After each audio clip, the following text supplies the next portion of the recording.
Good evening and thank you for joining us tonight. The Florida Department of Law Enforcement says the owners of Pace Pharmacy have a long criminal history. They're accused now of running a pill mill that generated millions of dollars. Our Hannah James joins us in the studio now with more on the case. Hannah? Bob, Stephen Burklow has been monitored by the FDLE since 2013, long before his ownership of Pace Pharmacy. They say he had a continued pattern of questionable behavior throughout his pharmacy career.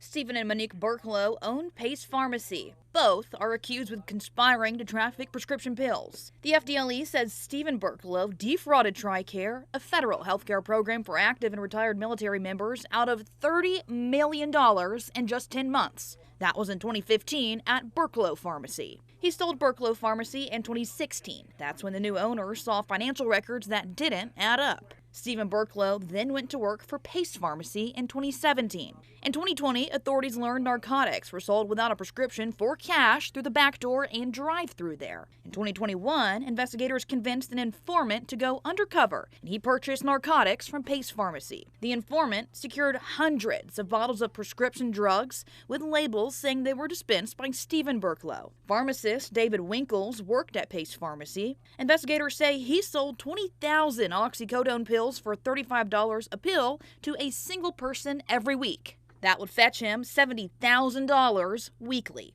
When Stephen and Monique Burklow bought Pace Pharmacy in 2022, the previous owners had already noticed finances weren't adding up. Investigators say Stephen sold codeine, Percocet, oxycodone, and hydrocodone for cash. He is also believed to have made his own, stronger version of oxycodone to sell using pill pressers at home. Authorities say his wife, Monique, also sold prescriptions without authorization, some narcotics packaged and labeled as COVID-19 kits. Investigators believe the scheme used half a dozen doctors' identities that produced thousands of fraudulent prescriptions. Stephen is also accused of laundering money through 7 different banks.